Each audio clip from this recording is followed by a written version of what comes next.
Estamos contigo, ganadero, reconociendo tu gran valor y cuidando unidos nuestra salud.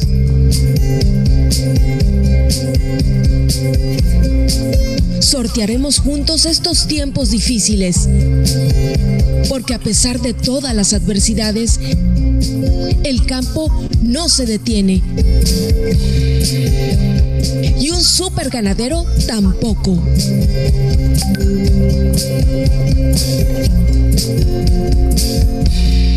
Todos al ingeniero Ricardo por la oportunidad de brindarnos esta capacitación con el ingeniero Juan Esteban, a todos los asistentes hoy en día, técnicos, tanto de Coleche como de otras empresas, como también pues clientes y asociados de nuestra cooperativa Coleche RL. Esta capacitación se ha organizado en el día de hoy, en esta semana de aniversario, ya que pues como les dije, estamos conmemorando el aniversario de la cooperativa. Estamos cumpliendo esta semana, el día de mañana, exactamente 53 años de fundación de la cooperativa, y pues con los proveedores, con Corteva que nos ha apoyado, hemos querido traerle esta capacitación a todos los asociados y clientes, y pues esperamos que sea de gran provecho para todos y cada uno de los presentes en esta actividad.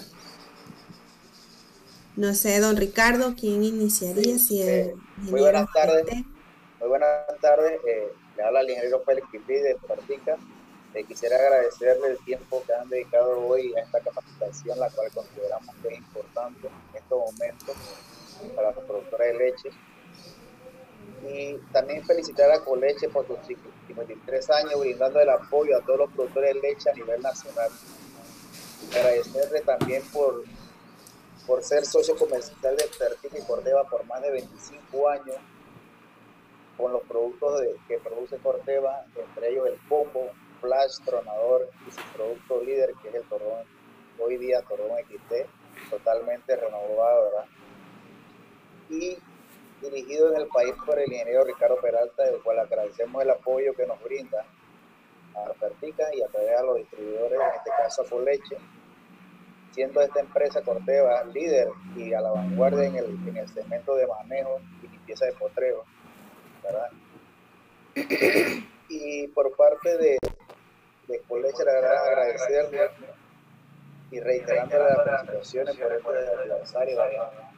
Y en este equipo de Coleche que hoy día está liderado por la ingeniera Marisa, la verdad que consideramos que está haciendo una excelente labor para los asociados de Coleche, y seguiremos apoyándolo en todas sus actividades. Muchas gracias.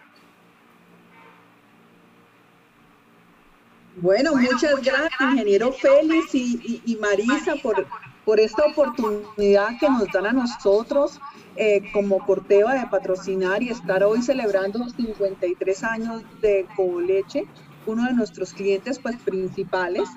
Y pues bueno, como sabemos, el pasto y cuidar nuestros potreros es muy importante, ya que son el alimento principal de nuestro ganado, pero también hay otras alternativas que nos ayudan a complementar como tal el alimento de nuestro ganado, y asimismo tener muy buenos rendimientos. Por eso, el día de hoy estamos invitando al ingeniero Juan Esteban, quien es nuestro invitado y nos va a dar una charla donde nos habla de todas esas alternativas que tenemos adicionales como tal para la alimentación del ganado.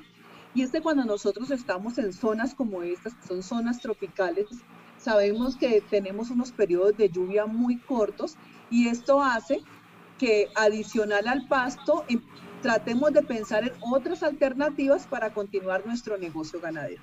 Así que sin más preámbulo, le doy la bienvenida al ingeniero Juan, quien nos va a dar una charla interesante de estas alternativas.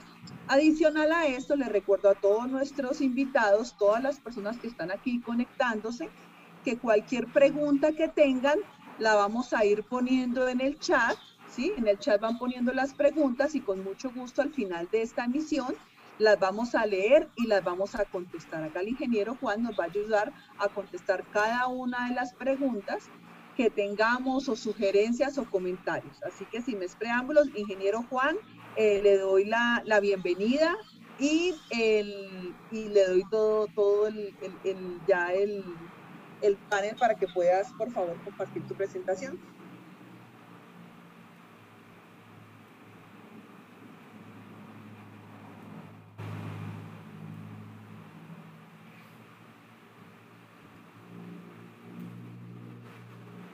Bueno, el ingeniero Juan se está conectando mientras a la charla. Bueno, creo, Ricardo, que toda esta situación que nos ha traído el COVID nos ha hecho como ingresar a estas nuevas alternativas de capacitación y a tener un espacio y una oportunidad para, a pesar de estar distanciados, a pesar de que esta situación nos hizo como tomar cierta distancia, a pesar de no vernos, pues continuar con todas nuestras jornadas de capacitación.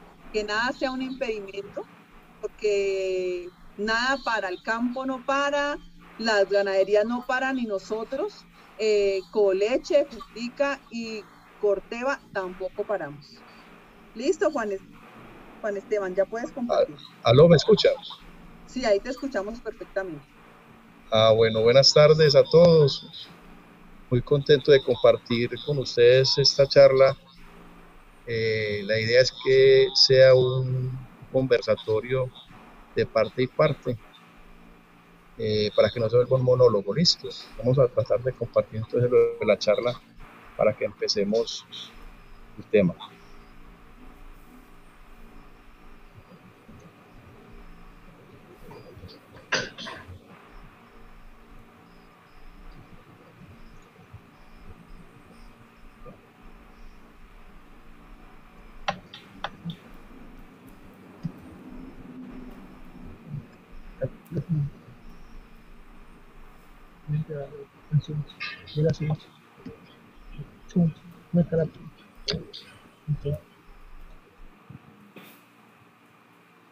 Listo, ahí el ingeniero se está conectando. Bueno, esas son las desventajas de la tecnología.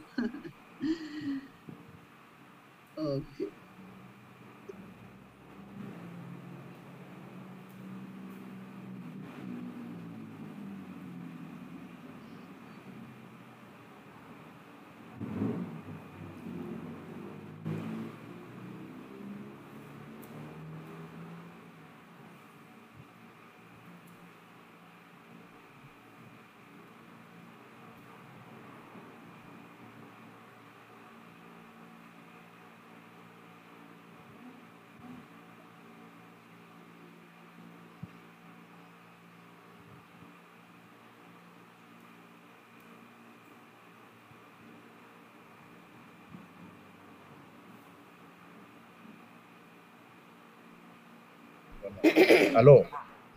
Aló, ahí estamos viendo tu pantalla. ¿Me escuchas? Bueno, voy a tratar de compartir porque es que me está presentando problemas. Ok. ¿Ahí la ven? Sí, ahí la vemos. ¿Sí la ven? Sí, ahí estamos viendo la presentación. Perfecto, ahí estamos viendo la presentación.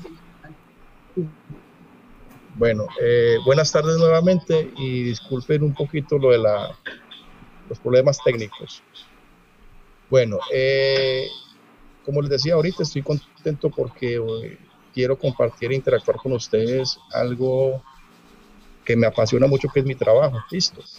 Entonces, el tema de hoy son alternativas de alimentación para las épocas críticas. Cuando hablamos de épocas críticas, podemos hablar de inviernos o veranos. Antes de empezar el tema, quiero tener unos ciertos tips para que nos concienticemos un poco sobre el manejo de la ganadería. Entonces, la ganadería como negocio será exitosa siempre y cuando se estructure a partir de un objetivo claro. Entonces es importante, cuando vamos a emprender un negocio ganadero o cualquier tipo de negocio, tener los objetivos claros. En este caso nos compete en ganadería tener rendimientos productivos, reproductivos. ¿Listo? Bueno, tenemos que tener una ubicación geográfica. Panamá, como Colombia y los otros países latinoamericanos, estamos en una zona del trópico. Entonces es importante saber que tenemos una gran ventaja frente a otros países, que siempre vamos a tener radiación solar permanente. Lo que esto implica es poder producir comida durante todo el año. Para establecer un sistema de producción ganadero se deben de tener en cuenta unos factores, unos criterios: el componente nutricional de la finca, cuál es el comportamiento de los animales en el entorno de la explotación y cuál debe ser el manejo adecuado para tener un buen resultado. Entonces, hay fincas que de pronto los ganaderos, por desconocimiento, las personas que consiguen tierras, quieren montar o implementar unos sistemas que van en contravía de las condiciones de la misma finca. Eso es lo que yo me refiero. Y hago mucho énfasis en el manejo adecuado para poder tener un buen resultado, de ser un poquito crítico y analítico antes de tomar cualquier determinación. Tenemos el eslabón de la producción, tanto para leche como para carne, que es lo que nos compete.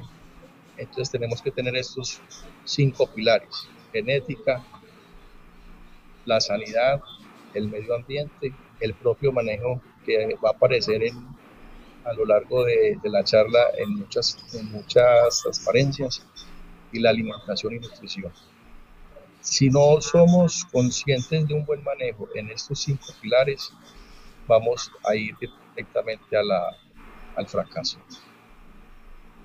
Tenemos que tener la interrelación del suelo, planta, animal, que es lo que nos hace el sistema, jugado con el ambiente. Sabemos que el ambiente es el responsable del 80% de los resultados productivos, sea leche y carne, y también de los resultados reproductivos. Y el hombre, o sea, el ganadero, el finquero, el profesional del campo, el campesino como tal, es el responsable de tratar de mantener ese equilibrio para poder tener buenos resultados. Empecemos con la alimentación. Sabemos que el pasto es el alimento más económico y mucho más fácil, entre comillas, de producir para alimentar nuestros ganados. Se debe partir también de un suplemento estratégico, un buen suministro de agua y minerales. Y debemos de saber y determinar qué consumos tenemos. Simplemente pongo el signo de interrogación para que nos cuestionemos si realmente le damos las cantidades suficientes a nuestros animales para que puedan producir, para que se puedan reproducir.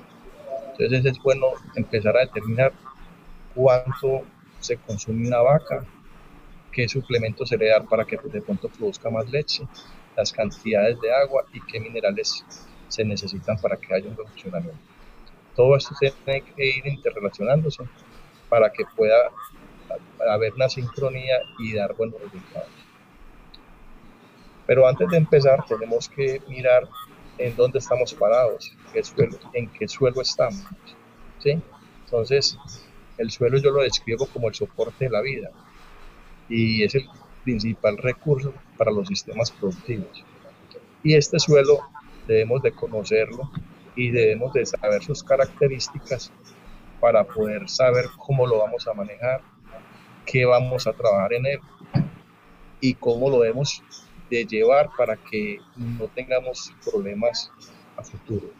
Entonces, a modo de recorderis, un suelo ideal debe tener un 50% de la parte sólida, un 25% de la parte líquida y un 25% de la base gaseosa, o sea, la parte de los poros. Debemos de conocer sus condiciones físicas, si es laminar, granular, condiciones químicas, determinar qué tipo de minerales tenemos en el suelo y la microfauna y microbiota que hay en el suelo para poder determinar cómo es esa microbiología que se tiene. Importante tener en cuenta la parte biológica, porque a veces con los manejos inadecuados que hacemos, de pronto de hacer unos pastoreos a ras, podemos afectar mucho el suelo. Tenemos que saber determinar un análisis de suelo. El análisis de suelo es un estudio de las características químicas y físicas que ya vimos ahorita y nos permite conocer qué nivel de nutrientes contará para el cultivo o lo que queremos establecer. ¿Con qué fin? Con colocarle lo que se necesita para que tengamos una buena producción de comida, una buena producción de pasto. Aquí vemos un ejemplo de cómo se debe tomar un análisis de suelo y vemos que eso va a un laboratorio, el laboratorio nos entrega un resultado y de acuerdo a este resultado hacemos las recomendaciones técnicas para un buen manejo. Entremos ahora en materia. Antes de empezar la charla, que sabemos que la parte de ensilados es una forma de conservación de forrajes, pero quería compartirles principalmente, antes de entrar en materia, los ítems anteriores. Entonces, empecemos. El pasto, como dijimos que ahorita es el alimento de los bovinos cuando es consumido directamente por el potrero y es el alimento mucho más barato. Para manejar bien el pasto debemos de tener en cuenta los ciertos ítems, tratar de tener tamaños de potreros homogéneos, manejar unos periodos de ocupación y descanso definidos.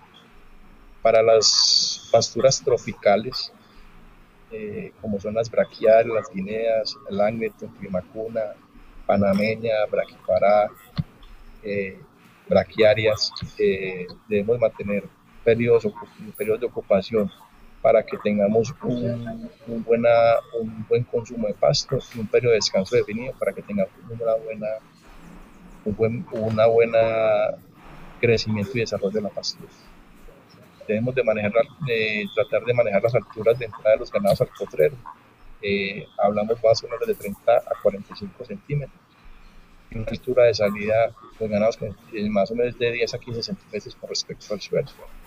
También se debe garantizar siempre una buena cobertura al suelo, como decíamos anteriormente, evitar que el suelo esté completamente descubierto, porque ese es el principio de la erosión del suelo, y recuperar un suelo erosionado tarda mucho tiempo para poderlo recuperar.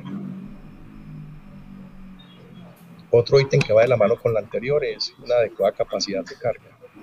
Debemos de cuantificar cuánto producimos en el potrero para poder determinar cuántos animales podemos meter en el potrero. Debemos determinar la calidad y disponibilidad de las pasturas, tanto en invierno como en verano. Tenemos que leer muy bien cómo es el crecimiento, cómo es la calidad nutricional, cómo es la disponibilidad de ese alimento en estas dos épocas que son muy marcadas en esos países tropicales. Aquí traigo un ejemplo de cómo puede la disponibilidad de alimento. Esto lo traigo a colación aquí en Colombia, en la zona donde yo trabajo, es la zona norte del país, la costa norte, que son condiciones muy similares a la zona de ustedes de Panamá. Entonces, tenemos un verano fuerte donde no hay comida, la producción de pasto es casi nula. Tenemos un invierno leve donde llamamos primavera, que empieza la disponibilidad de comida, y un verano leve, que son donde podemos tener los mejores resultados productivos y reproductivos en nuestros ganaderías. Y tenemos un invierno fuerte donde a veces hay excesos de comida. Entonces, esos excesos de comida debemos de tratar de guardarlos para poder utilizarlos en las épocas críticas. Debemos de saber la calidad nutricional de nuestras pasturas.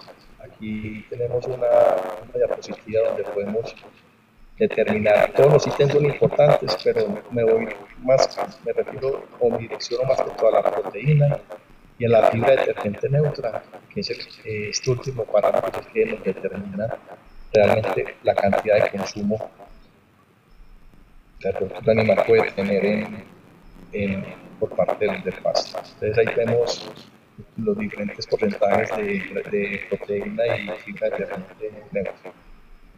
Importante que las pasturas que manejemos en nuestras ganaderías tengan un porcentaje de proteína por encima del 7%, ya que ese porcentaje es el mínimo que se requiere para que haya una buena actividad microbiológica a nivel ruminal.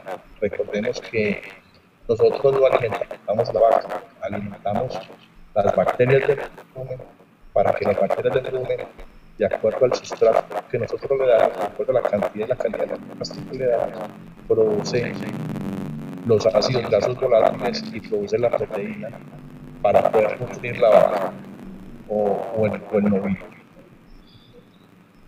Debemos también tener en cuenta cómo es el comportamiento del animal en pastoreo. La rutina diaria de pastoreo es que el animal determina el área del día en 8 horas de pastoreo, 8 horas de ruña y 8 horas de descanso. Y un animal, si no tiene una disponibilidad de comida, puede caminar entre 2 a 3 kilómetros en 24 horas. Ese recorrido equivale, si vamos a hablar en términos de producción de leche, equivale más o menos a 6 litros de leche. Pues tenemos en cuenta eso, porque la relación más o menos son 3 litros por kilómetro recorrido. Tenemos que tener en cuenta los lineamientos nutricionales. Aquí podemos ver lo que se necesita para producir la leche, ¿sí? Y también aquí tenemos los lineamientos nutricionales que se necesitan para producir carne. Explico un poquito esta gráfica. Por cada 150 kilos de peso del animal se van a requerir para mantenimiento para 3.3 megacalorías por día, y para ganar, de acuerdo para hacer ganancias de peso, aquí vemos el segundo ítem de la gráfica, para ganar, por decir algo, 500 gramos se necesitarían 1.2 megacalorías de energía neta de ganancia para poder determinar las ganancias en el animal. Debemos de tener en cuenta producción del pasto, o sea, cuánto pasto produzco por área para poder determinar la capacidad de carga, cuánto, qué área por animal, para poder determinar los consumos, para poder determinar cuánto va a comer el animal por área, cuánto es el consumo de forraje verde por animal, cuánto es el consumo de agua por animal, cuánto es la cantidad de animales con los que se deben trabajar, y tener un buen suministro de agua en calidad y cantidad. Es bueno que tengamos en cuenta que los ganados, un ganado es preferible que aguante no comer, pero que no aguante el suministro de agua. ¿Sí? Tenemos los alimentos conservados, que es el tema que nos compete ahora, que vamos a entrar en este tema de materia. Tenemos los concentrados de materias primas de la región, que con el arroz, con el maíz, con el salvado, con varios subproductos podemos hacer unas suplementaciones direccionadas y balanceadas para poder alimentar a nuestros animales. También tenemos tener en cuenta el suministro de las sales y la cantidad de agua. Ya entrando en materia, en los alimentos conservados tenemos 3 formas de conservar alimentos, que son el ensilado, el heno y el enolado. Vamos a explicar un poquito más a fondo lo que es el ensilado, ya que es una de las técnicas por rendimientos productivos en cultivo que nos van a dar mayores rendimientos en producción, y por las materias, los pastos o los cultivos que se manejan, nos van a dar unos parámetros nutricionales mucho mejores que el mismo heno y el enolado, ya que son cultivos altos en energía y en proteína. Entonces, el ensilado, vamos a ver qué es el ensilado. Es el producto resultante de la fermentación natural de la materia vegetal húmeda en un medio cuando no hay agua. O sea, la forma es un medio anaeróbico, donde se van a producir una serie de ácidos que van a fermentar el material cosechado, y se van a producir unos ácidos, como es ahorita el ácido láctico principalmente. Ese medio donde no hay aire se denomina asilo. Entonces, cuando yo hago el corte, el picado y la compactación, el tapado, a eso ya lo vamos a denominar zinc. ¿Cuál es el objetivo de hacer ensilaje? Tiene por finalidad conservar el material con mejor calidad posible. O sea, lo que yo voy a guardar, lo que yo voy a cosechar y yo voy a guardar, eso no me va a mejorar la calidad nutricional. O sea, por eso debo hacer un corte óptimo en el punto adecuado para que lo que yo voy a guardar sea un producto de muy buena calidad. Esa comida que yo voy a guardar la puedo utilizar en un periodo de verano o periodo de invierno, o sencillamente cuando se dispone de cosechas de pasto de forrajes, cuando no se dispone de comida. ¿Sí? Entonces, por eso hablamos de etapa crítica. En mi país, o como aquí, y me imagino que en Panamá también, y en Brasil, hay unos periodos de verano prolongados o unos periodos de invierno también prolongados. Entonces, es una alternativa de disposición de comida para usar. El ensilaje depende de 3 factores. Primero, la planta que se ensila, la cantidad de aire atrapado entre la masa del silo como tal, y las bacterias existentes en el material vegetal, que hablamos ahorita. Es un fenómeno anaeróbico, sin presencia de aire hay una producción de bacterias que van a producir unos ácidos, que es lo que va a determinar la fermentación. ¿Qué ventajas y desventajas tenemos para el zinc? Entre las ventajas tenemos conservar diferentes clases de pastos y cultivos y aprovecharlos en las épocas cuando los animales lo necesitan. El ensilaje conserva en buen estado y valor nutritivo por largos años. Si yo hago un ensilado bien hecho, puedo guardar comida durante mucho tiempo. Es una fuente de vitamina A, la cual es importante para el ganado, mucho más para el ganado de leche. La vitamina A, recordemos que es un suministro alimenticio para la parte reproductiva. Y recordemos que si el animal no se preña y no para, no produce leche. Entonces es importante tenerlos bien alimentados para que puedan preñarse y producir buena leche. El ensilaje aumenta la capacidad para sostener más animales por unidad de área. Yo puedo manejar con una buena cantidad de ensilaje, puedo manejar muchos más animales por hectárea. Aumenta la capacidad de carga. Y el ensilaje puede reemplazar en parte los concentrados que en ciertas épocas del año se ponen costosos. ¿Qué desventajas tenemos del ensilaje? Es un producto de mucho volumen, o sea, es un producto que, como es de mucho volumen, a veces es complicado guardar. Las pérdidas pueden ser muy grandes cuando no se hacen adecuadamente. Producir un ensilado en términos económicos vale una platica. Ahorita vamos a ver la parte de costos. Su consumo debe ser rápido para evitar su descomposición. Si tenemos un ensilado y lo destapamos, se recomienda hacer su consumo lo más rápido posible, porque cuando tapamos y destapamos, cuando se destapa el silo, pues va entrando aire y ese aire hace que se vaya recuperando un poquito la calidad del ensilado. Debemos de hacer una planificación. ¿Sí? Entonces tenemos que hacer un presupuesto antes de hacer toda la operación física.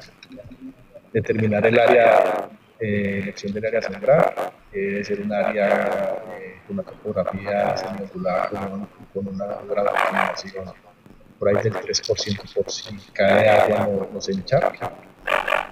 La idea es hacer el análisis para determinar qué le vamos a suministrar. La elección de la especie a cultivar, ahorita hablamos un poquito de eso, y hacer la preparación de tierra. Tenemos el desmalezado, el uso de la maquinaria agrícola, así arado, renovado, rastrillado, la lanza mínima, y la parte de las semillas. Se hace la planeación de la siembra, o sea, determinar la cantidad de semilla, la densidad de siembra, la época del año.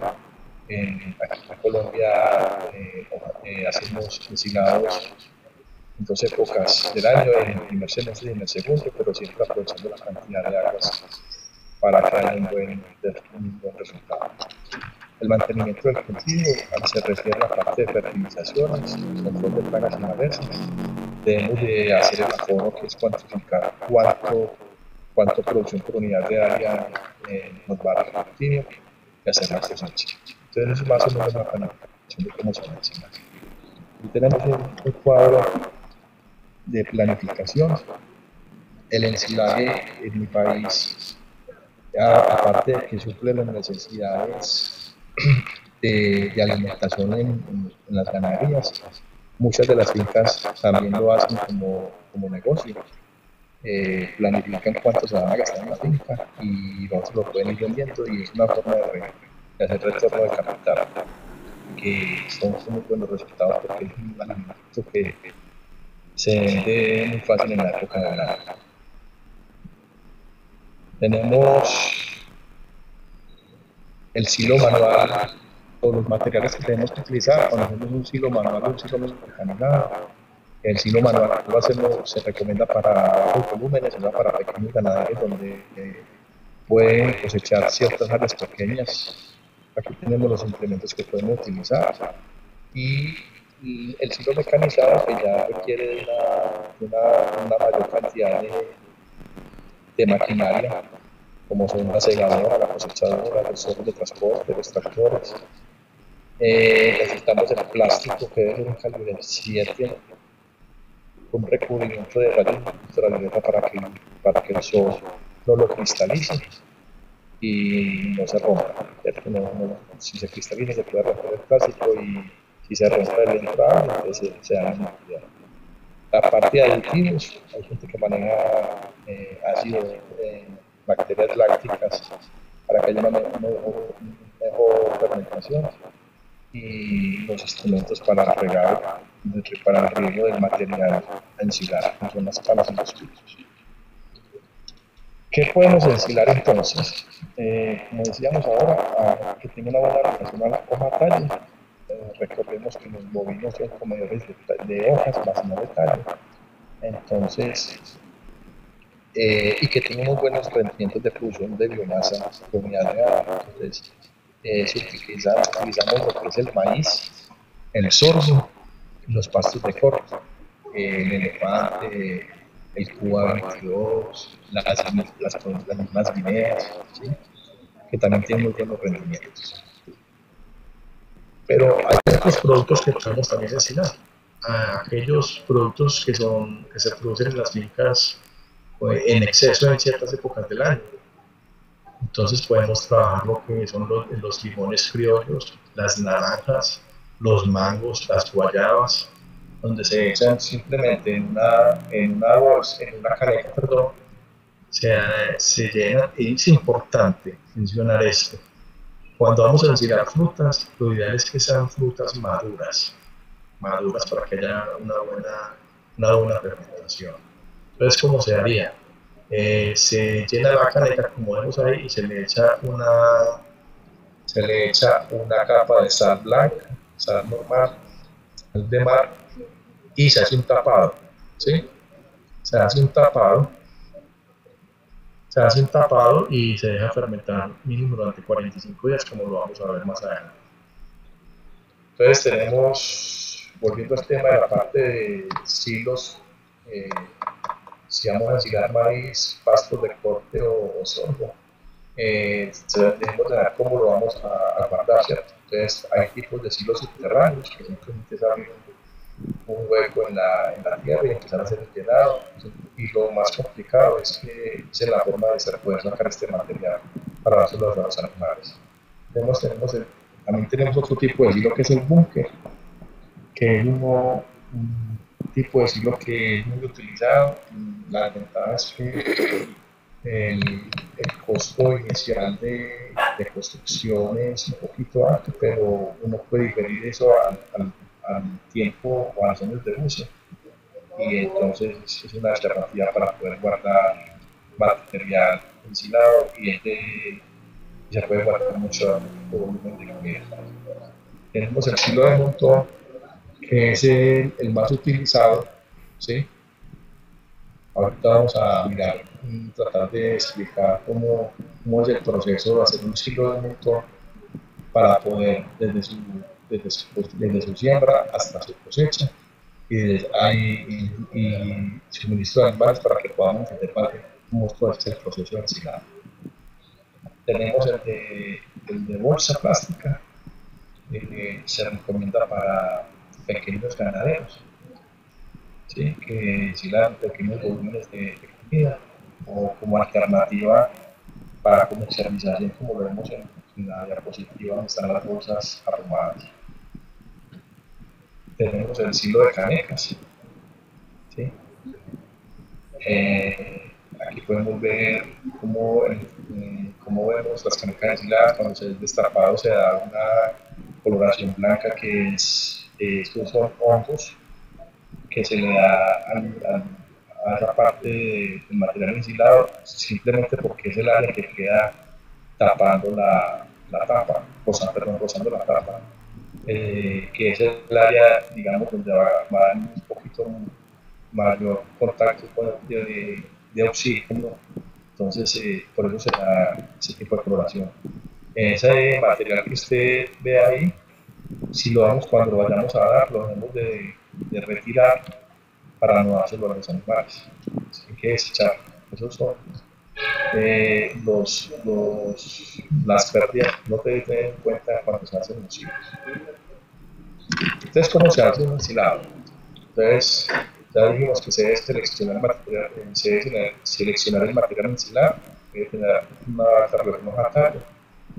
Tenemos que tener la escogencia y preparación del terreno para el cultivo, la escogencia de la semilla, que sea de alta germinación y buena viabilidad. En esto ya hay empresas que son especializadas en producir tipos y variedades y clases de maíces que dan muy buenos resultados, como es Pioneer, que es una de las empresas que van a la vanguardia en la tecnología para producir un material que da muy buenos resultados. Ahorita vamos a ver una diapositiva de un cultivo que precisamente se va a empezar a cosechar mañana. Tenemos lo de la siembra. Se deben de determinar las altas densidades y cómo se debe hacer. Ahorita miramos más o menos cómo se debe de hacer las siembras, qué cantidades necesitamos. La fertilización, el control de plagas y el tiempo oportuno de corte.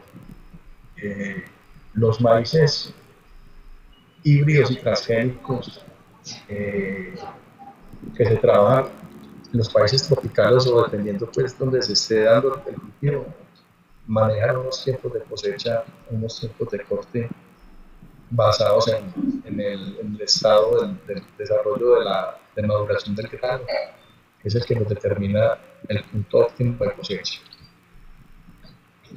Entonces, cuando hacemos la cosecha, la idea es que tengamos una muy buena cantidad de forraje de alto nivel nutricional, que lo va a determinar el desarrollo del grano y la especie que vamos a cultivar.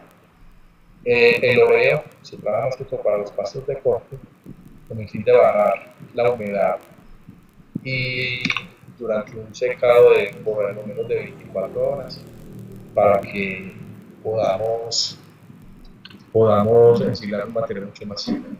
El tamaño de corte es también muy importante.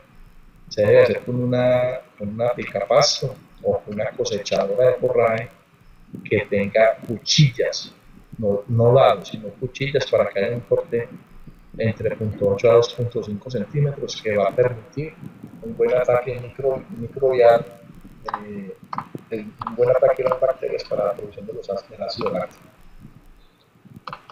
La escogencia del lugar para realizar el ensilaje debe ser cerca al cultivo y ser una parte que sea seca, que no se inunde.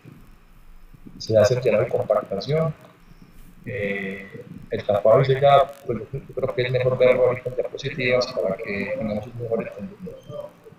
Bueno, empecé. Preparación del terreno. Entonces, la maquinaria que, dependiendo del análisis sobre la estructura y textura del suelo, se determina cómo debe ser la mecanización. Normalmente manejamos un renovador de praderas con cincel, un renovador de praderas con cincel vibratorio para que aire el suelo y después aplicamos un rastrillo. Sí, entre la rastrilla perdón, entre el renovador y el rastrillo se aplica la herramienta para que el rastrillo incorpore la herramienta al suelo.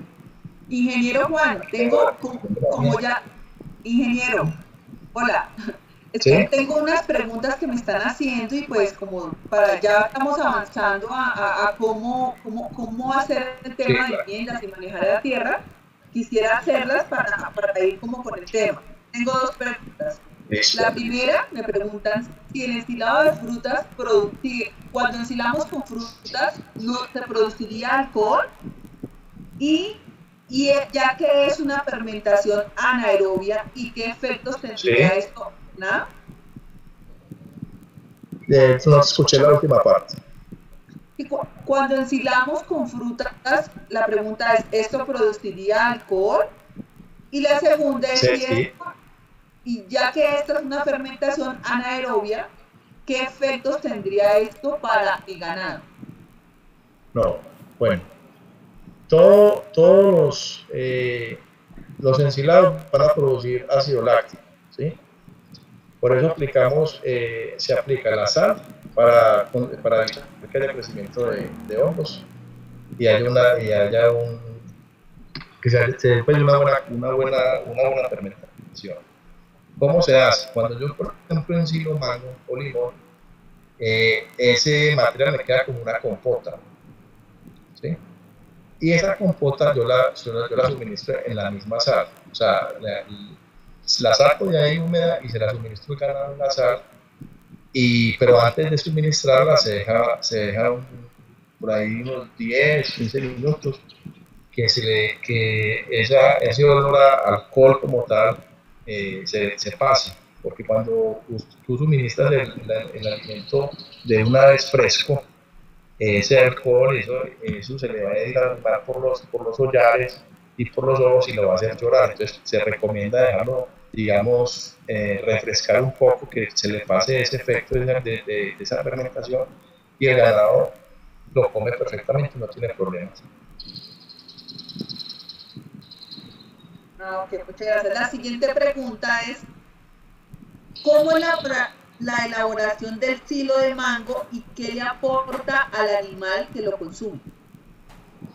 Pues, como vimos en la diapositiva, tú llenas la caneca hasta arriba de mango maduro, ¿sí? Y ahí le aplicas una capa de sal y lo tapas y lo dejas fermentar durante mínimo el tiempo que se necesita, son más mínimo 45 días. Eso en ese proceso, el volumen de mango que tú vas a ensilar, como eso tiene agua, él se va a empezar a deshidratar y se va a formar una colada, como un jugo espeso de mango. Entonces tú sacas esa cantidad de jugo, se lo puedes diluir como si fuera con melaza, o sea, con agua, y el ganado lo va a tomar. Y la pepa y la pulpa como tal, esa es la que vas a suministrar con la sal. Eso lo hacemos en la época de verano. Eso es como una forma de suplir o de suplantar un poquito la melaza, ¿sí? ¿Qué aportes tenemos? En la fruta, como la fruta se deshace completamente, la fruta es 100% proteína, es una fuente de proteína alta. Inclusive hay gente que muele el mango para que esa fruta quede ya incorporada como tal. Y el otro nutriente son los azúcares, que es una fuente energética de muy bajo costo y de muy buena palatabilidad para los animales.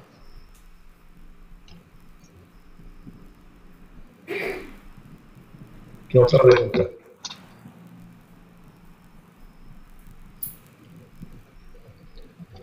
¿Aló? ¿Aló? Hasta ahí no vendrían más preguntas, ingeniero. Ok. Bueno, Entonces vámonos pues para cómo vamos a hacer el ensilado de maíz. Entonces la siembra se hace a calles de a 0.8 metros y entre punto y punto puede ser de entre 20 a 25 punto 20 o punto 25 metros, o sea, entre 20 a 25 centímetros entre puntos. Y si lo vamos a sembrar manual trabajamos 2 grados. Si vamos a trabajar una sembradora, son 15 entre punto y punto y lo sembramos a 1 grado. El plan agronómico se debe hacer el primer mes, en el primer establecido el cultivo. Dependiendo del análisis de suelos, podemos hacer 2 o 3 fertilizaciones con un completo, con los macroelementos o macronutrientes que son el NPK, nitrógeno, fósforo y potasio.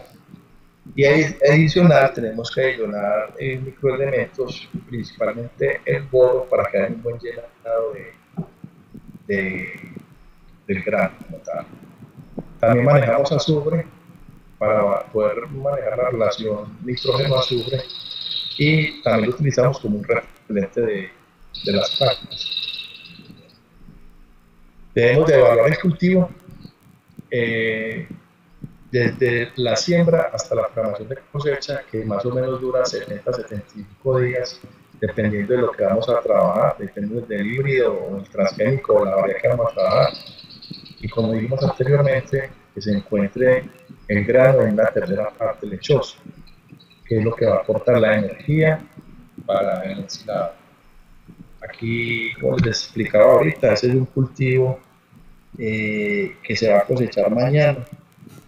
Es un maíz Pioneer 30F35 con unos excelentes resultados. Y vamos a ver cómo nos da. Yo pienso y aspiro que nos dé más o menos unas 35 a 37 toneladas por hectárea. Y ustedes ven la transparencia, como es la uniformidad de este cultivo. Entonces es un cultivo que se le hizo un manejo agronómico adecuado y ese es el resultado. Ya mañana estamos programados para empezar a cosechar mañana y a ver cómo nos va. Pero el material a trabajar es excelente, pues. Quisiéramos mirando la propiedad. Hay unas plantas que tienen hasta 2 y 3 mazorcas, que eso es, en términos para el ensilado, es muy importante porque vamos a tener buen material para fermentar, buen grano para fermentar. Entonces aquí empezamos la cosecha. Aquí vemos el tractor cosechando. Utilizamos el tractor, la cosechadora y el zorro. Lo llevamos a este sitio. Aquí estamos elaborando un silo de montón. Los plásticos, manejamos plásticos de 10 de ancho por 25 por 50 de largo, donde manejamos un área de uso de entre 7 a 7.5 metros, porque debemos dejar parte de plástico para poder hacer el tapado a los extremos. Entonces dejamos entre 0.70 a los lados y manejamos un metro de alto. Entonces por eso es que trabajamos 7 o 7.5 metros de uso del plástico. Lo mismo para el ancho. Aquí ya vamos al campo, traemos el material, lo echamos en el silo. Aquí vemos otra diapositiva donde estamos bajando el material. Esta es con un hidráulico, que sería lo ideal porque ese zorro puede estar haciendo casi 3 a 4 toneladas.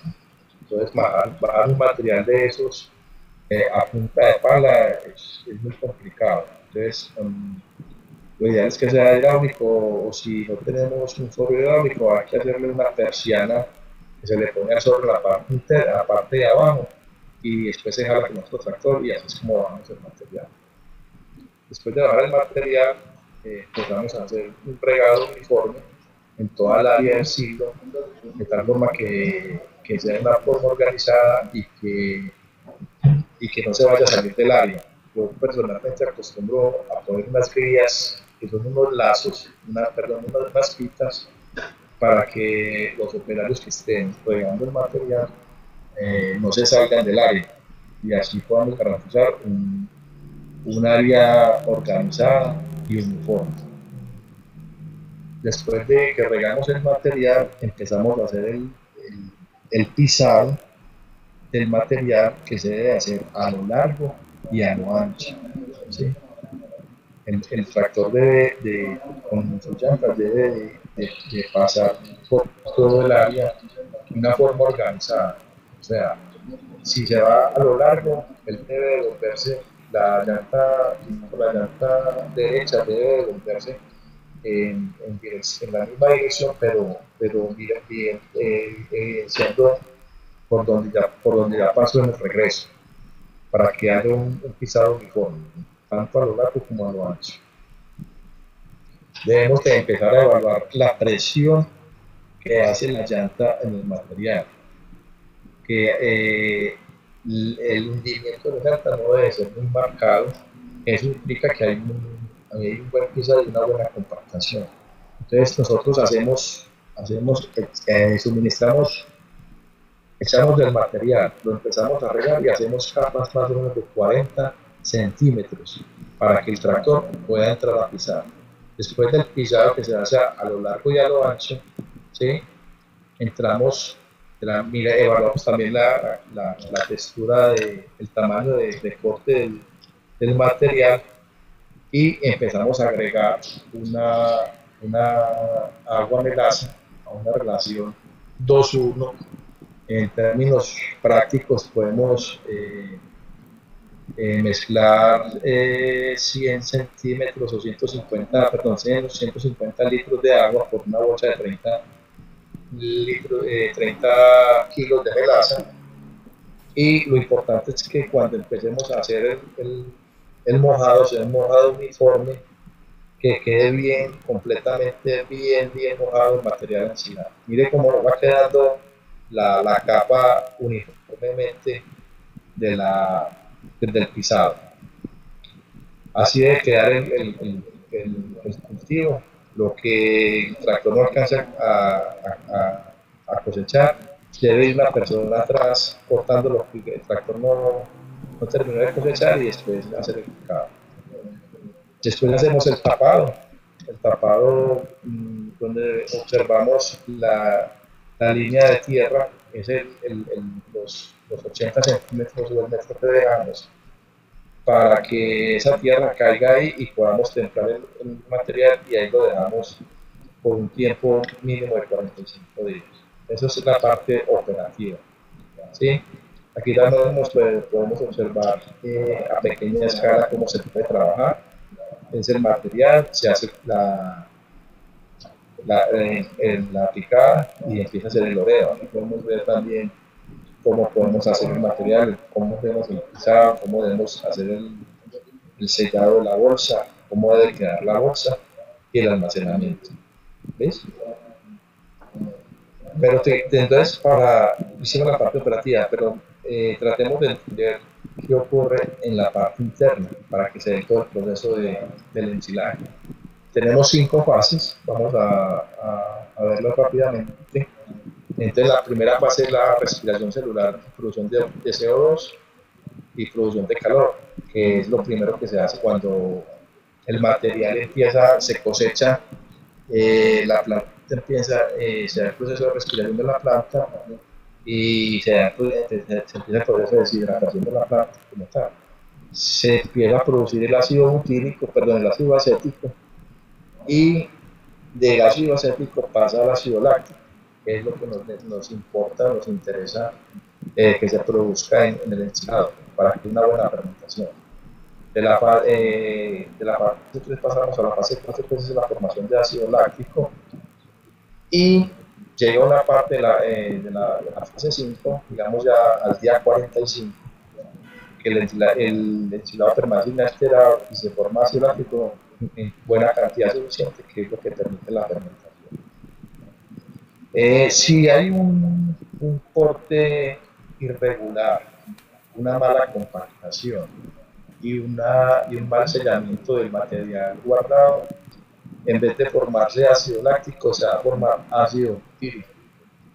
Y ese es el responsable de descomponer el material ensilado. Entonces, ahí es donde podemos observar y analizar crecimiento de hongos, cambios de coloración del material ensilado, mal olor, se sube el pH, entonces el producto se descompone.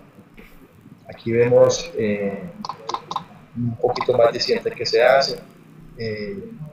Empiezan los cambios de temperatura, aumenta la temperatura, puede llegar hasta casi hasta 70 grados cuando se da el proceso del ensilado. El ensilado debe bajar a un pH por debajo de 4. ¿Sí? Se hace el paso de bacterias acéticas a lácticas y este es más o menos la formación de estabilización de las bacterias, que al día 45 debe de tener mayor producción de bacterias lácticas. Se hace el análisis de laboratorio. Lo ideal es que el ensilado tenga una fibra detergente neutra entre 45 y 55. Recordemos que la fibra detergente neutra es la que determina el consumo de los animales. Una proteína entre el 7 y el 9%. Recordemos que el ensilado es una fuente energética con un poquito de proteína, pero es más bien energética que proteica. El almidón debe ser entre el 30 y el 35%, una digestibilidad por encima del 60%, y algo importante que es la energía neta de lactancia, que es la que determina, es importante para la parte de producción de leche, y debe estar entre 1.2 a 1.4. Recordemos que para producir un litro de leche necesitamos 0.7 megacalorías de energía de lactancia y 84 gramos de proteína en términos nutricionales para poder producir leche. Entonces, en base a esos requerimientos nutricionales que vimos anteriormente en la vaca y con la calidad nutricional del ensilado, podemos hacer una proyección de cuánto podemos producir en cuanto a producción de leche, pero también tenemos que tener en cuenta el requerimiento nutricional que necesita el animal para su mantenimiento. Hay que llenar los requerimientos nutricionales para mantenimiento y para la producción de leche. Los costos. El ensilado de maíz más o menos está valiendo 130 pesos. Aquí en nuestro país hacemos, me imagino que en Panamá también, por las condiciones climáticas, se pueden hacer 2 cortes al año. Uno en el primer semestre, que es lo más recomendado porque la distribución de las aguas es mucho más uniforme. Vemos el costo del millo es mucho más económico porque el millo tiene otras ventajas con respecto al maíz, que es la producción de biomasa y que no es necesario volverlo a sembrar. O sea, el millo puede tener hasta 3 cortes por siembra.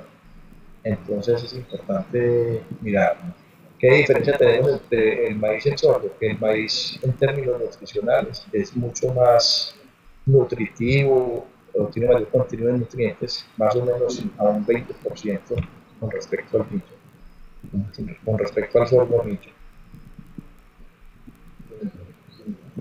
Entonces tenemos el suministro. ¿Cómo debe ser? Recordemos que la vaca es el mejor procesador, eso nos va a determinar qué tan bueno o malo es el material a suministrar. Entonces podemos manejar grupos de animales máximo de 50 animales, teniendo en cuenta la parte etológica.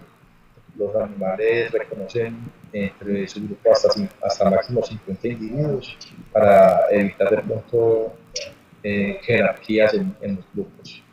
Seleccionados por su potencial productivo. Cuando hacemos un manejo, yo les recomiendo a las personas que lo asesoren que en cuanto a lechería, trabajar los primeros 120 días de lactancia, que es donde el animal hay que metérsela toda para que podamos tener una buena producción de leche y podamos volverla a preñar.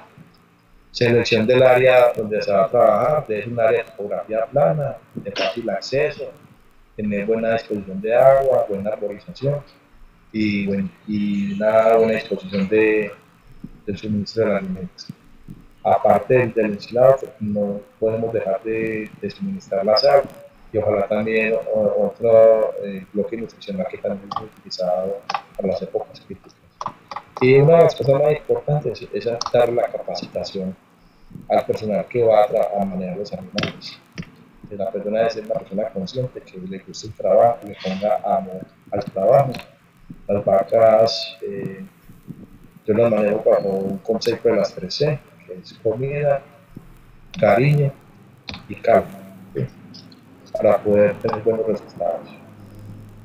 El manejo del alimento, si vamos a hablar del ensilaje, el suministro son de 20 a 25 kilogramos, pueden ser a 2 o 3 comidas al día.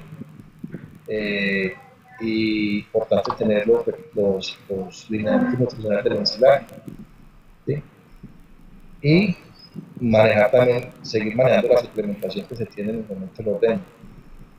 Aquí podemos ver cuando destapamos un ensilaje, lo que hablamos ahora, el color oscuro es producción de ácido butírico que permite un material deteriorado, entonces hay que retirarlo. Aquí vemos cómo lo estamos empacando ya en canecas, lo podemos empacar en costales. Debemos destapar muy bien el ensilado para poder utilizarlo al otro día, hacer el corte. Es importante hacer el corte en torta, no hacer huecos que permitan entradas o cámaras de aire que puedan deteriorar el material. Y se le hace el suministro. Aquí podemos ver unas vacas en producción, comiendo ensilados en la época de verano, donde no hay necesidad de hacer un comedero, porque como en verano no llueve, entonces se le puede suministrar a nivel del suelo y el animal lo va a comer perfectamente.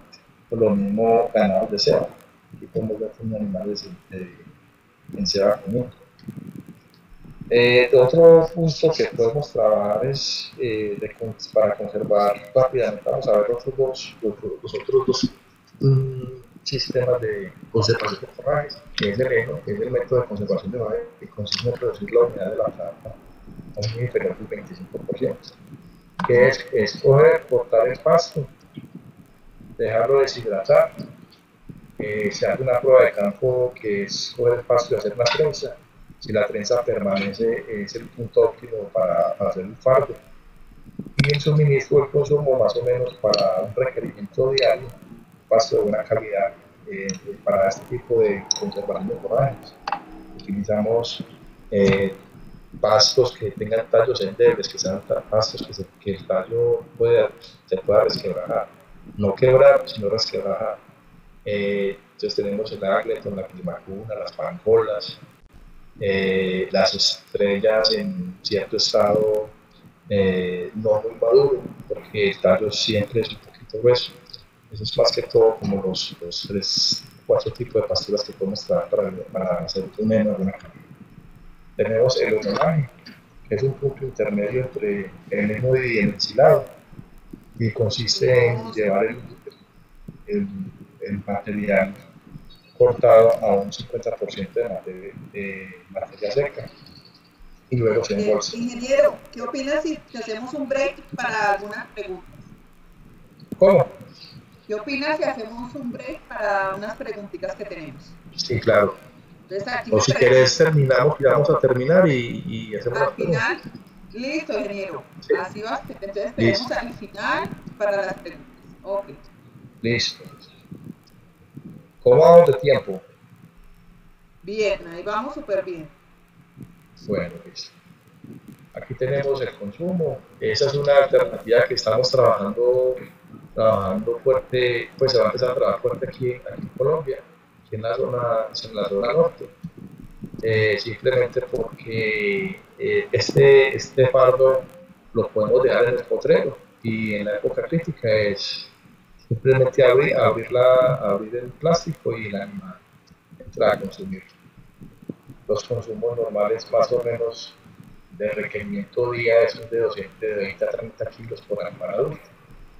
Entonces nosotros podemos, en la época de verano, podemos recoger 25 o 30 vacas, si hablamos de producción de leche, en media hectárea, por decir algo, y así podemos aumentar la capacidad de carga de una forma muy alta. Bueno, es importante que tengamos en cuenta el manejo del agua, los consumos de agua. Las vacas en producción de leche, una vaca puede llegarse a consumir hasta 120 litros, los requerimientos son más o menos 120 litros de agua a día. Tenemos que tener en cuenta el agua que hay en el pasto, que el pasto aporta más o menos 30 litros de agua y le debemos de suministrar por lo menos unos 60 a 70 litros de agua para que el animal pueda consumir buena cantidad de agua. Entonces aquí podemos ver una represa, aquí podemos ver un sistema de acueducto. ¿Sí? Importante que, vuelvo y repito, es más necesario y fundamental e importante el suministro de agua que la propia comida. El animal puede durar 2-3 días sin comer, pero si le falta el agua puede morir en el día. Otra alternativa son los suplementos que podemos manejar en la región de una forma balanceada. Entonces me imagino que en Panamá también las producciones de maíz se dan, el sorgo, el arroz, la yuca, y cosecha de árboles forrajeros que podemos trabajarlos como suplementos, como el campano, el guásimo, el matarratón, el ovejero, ¿sí? Son alternativas de suplementación de los animales. Y los subproductos de estos cultivos, de estas cosechas, que son las harinas o los zambados. Pero eso sí, de una manera balanceada para poder que haya buen funcionamiento y buen resultado en los animales. Los bloques nutricionales, otra alternativa que nosotros podemos trabajar como suplementación. Para épocas críticas, tenemos aquí el suministro de un bloque que se hace a nivel de vino. El manejo normalmente es un bloque por ahí de 15 kilos y manejamos un grupo de 20 animales. Normalmente el consumo de estos bloques debe ser diario, el consumo debe ser por lo menos de 300 a 400 gramos al día. Y lo importante es que el animal lo lamba y que no lo muerda, que no lo desafíe, simplemente que lo lamba para que pueda permanecer en suministros como tal. Las sales mineralizadas, debemos de saber determinar los consumos que tenemos, evaluar los consumos en los diferentes estados o animales que manejamos en la finca. A nivel de vacas de producción, los requerimientos de sal normalmente son entre 100 a 120 gramos al día. Y si vamos a producir carne, el requerimiento de sal es más o menos de 70 a 80 gramos día. ¿Por qué hacemos todo esto? Porque tenemos que saber la ubicación geográfica, conocer nuestras fincas, una buena distribución de agua, una buena distribución de potreros, manejar la capacidad de carga, escoger una buena raza que se nos adapte a las condiciones climáticas de nuestros estados o departamentos, que sean resistentes. Porque nosotros, ¿qué buscamos de eso? Buscamos resultados productivos, que sea mayor producción de leche, mayor producción de carne,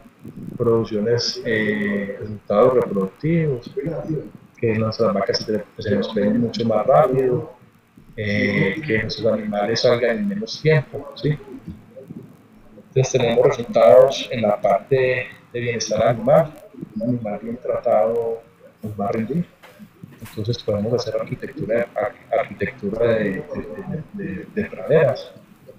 Necesitamos unas buenas producciones, que producir más leche. Esto es una vaca en una finca, una vaca X en una finca que, si ustedes la miran, aparte de lo que come en el potrero, se le da su suplementacióncita en el momento del ordeño.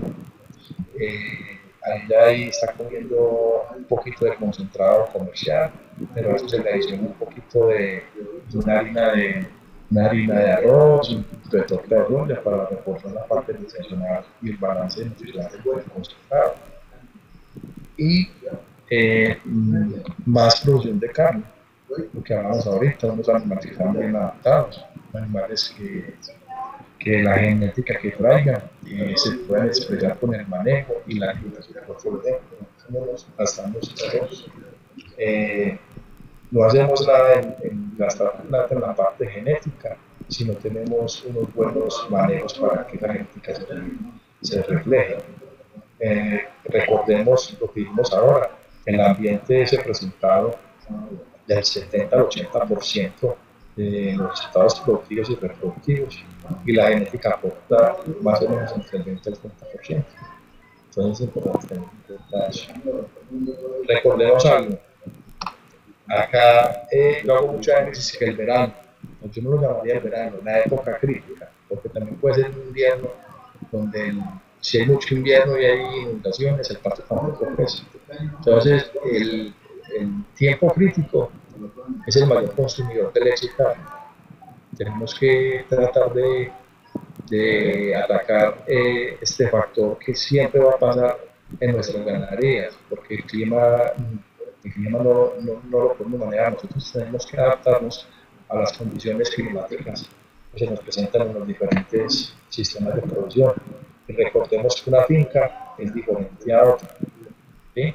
Porque el ganadero desafortunadamente es como un cocinero, yo lo llamaría un mal cocinero, no una finca, ve algo que está dando resultado, va y lo aplica en su finca y no le da resultado, y lo primero que dice, eso no sirve.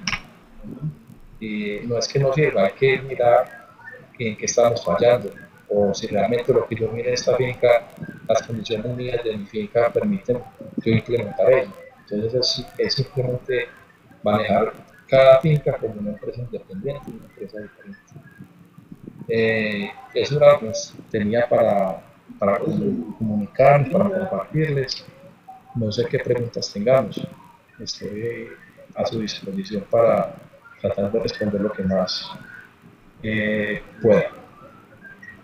Claro que sí, ingeniero Juan. Entonces, si quieres repetir, vamos pasando las preguntas. Tenemos varias preguntas. Hay una que me pregunta John y me dice... No te estoy escuchando bien. ¿No me estás escuchando bien? Ay. Ah, ok. Entonces la pregunta sería, si en la calidad de agua, ¿sí? Puede afectar el crecimiento o el desarrollo del ganado. Sí, claro que sí, porque es que, a ver, hablo de la experiencia que yo tengo acá. Aquí podemos hablar de aguas duras y aguas blandas, ¿sí? Entonces, si el agua es dura, puede haber un exceso de minerales y puede afectar consumos, ¿sí? Entonces es importante poder evaluar y monitorear la calidad del agua, ¿sí? Hay aguas que aquí son muy duras, entonces el animal uno le dice, doctor, el que no come sal. ¿Por qué? Porque los minerales a veces los está aportando la ¿sí? Ahora uno pudiera darle agua limpia, agua muy limpia y agua pura a los animales. Otro concepto que hay que manejar es la calidad microbiológica del agua. A veces son aguas de represa, entonces usted le da el agua de represa al animal y el animal no da el agua. Esa agua puede tener una carga bacteriana y esa carga bacteriana te afecta los rendimientos del animal. Entonces, si nosotros vamos a tener aguas de represa, lo ideal podría ser, si es posible, bombear esa agua y hacer un tratamiento con un poquito de piedra lumbre o algo de cloro, pues no sé, y manejarlas por sistemas de acueducto en lo posible. Si no se hace, si no es posible, si manejamos represas, entonces manejar planes sanitarios en la parte pura y vitaminada para que el animal pueda tener un mejor resultado. Tenemos aquí otra pregunta por parte de Freddy. Para pasto de corte de 22, ¿Para pasto de corte qué? C22. No te escuché. Para pasto de corte. C22. No te copié. Para pasto de corte C22. Para pasto de corte. C22. C22. No te copio la última parte, perdón. Mira, si quieres puedes leer ahí en el chat que ahí está, si no me escuchas bien. Bueno, espera, ya ves. Cuba 22. Para pasto de corte Cuba 22. Cuba 22. O si Cuba 22. ¿Cuándo se enstila en bolsa? ¿Cómo se puede reducir el exceso de humedad? ¿Qué recomendaciones tienes para reducir la humedad, el exceso de humedad cuando se enstila en bolsas el Cuba 22? Mira, importante esa pregunta. Desafortunadamente los pastos de cortes tienen muy poco azúcar. Entonces, si tiene poco azúcar, va a fermentar poco, ¿cierto? Entonces, ¿qué recomendación o qué hago yo en las fincas? Yo hago el corte del pasto y lo dejo deshidratar durante 24 horas antes de picarlo. ¿Me escuchas? Sí. Bueno, hago el corte y entonces voy llenando la bolsa. Y en vez de agregar agua melaza, estoy agregando una harina de maíz o una harina de arroz. ¿Sí? Esa harina de maíz, esa harina de arroz me va a atrapar la humedad. Y aparte de eso, como la harina de arroz o la harina de maíz se humedece, eso, el arroz o el maíz son almidones. Y ese almidón va a fermentar. Entonces, la harina me hace dos efectos. Me atrapa la humedad y aparte de eso fermenta.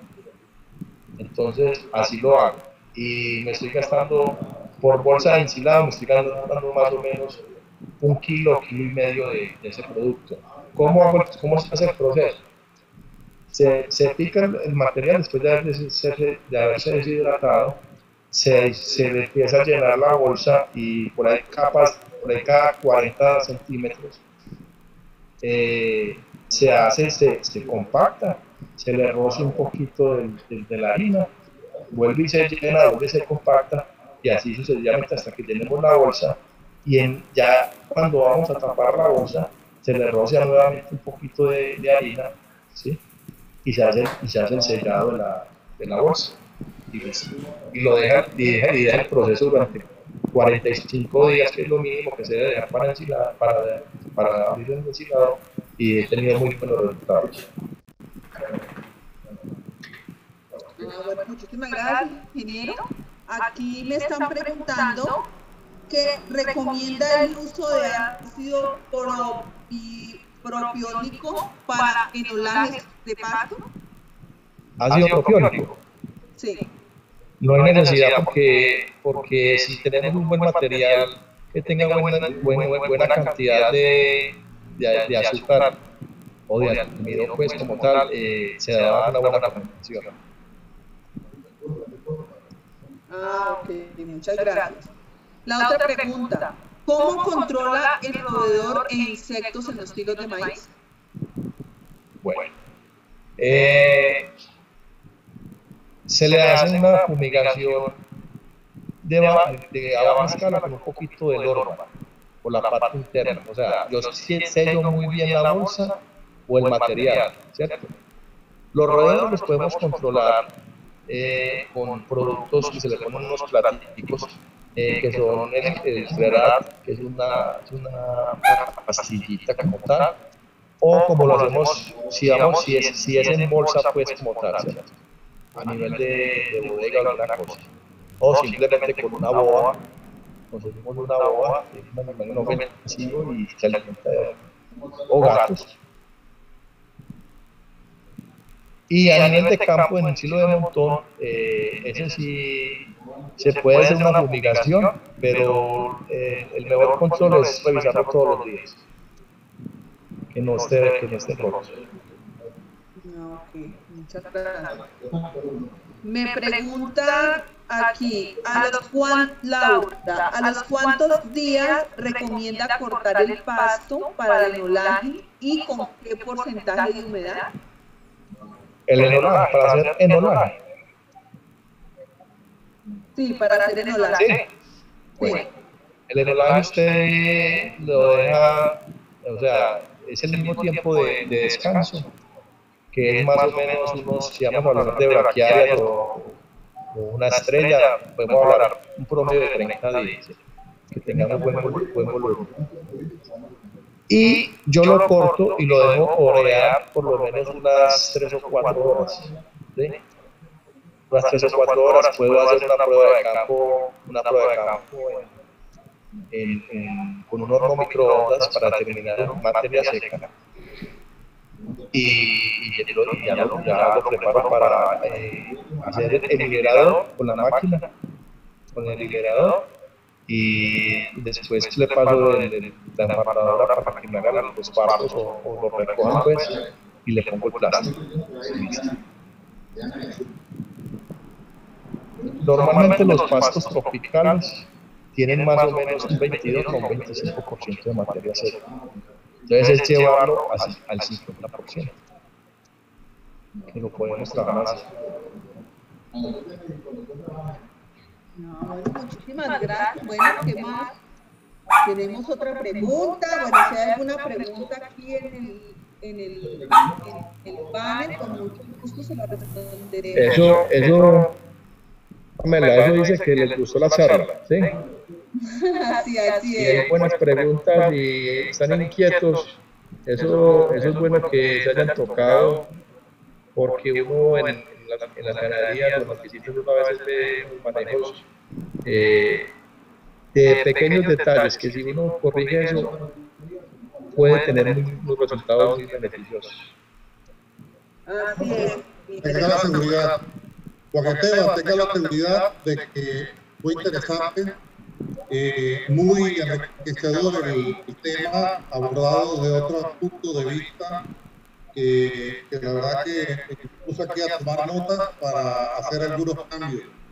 En mi nombre, pues, de la empresa acá en Panamá, de Corteva, quiero agradecerles principalmente a Jorge y a Marisa Sánchez por darnos la oportunidad de brindar esta charla y colaborar con la cooperativa en esta docencia por motivo de su aniversario.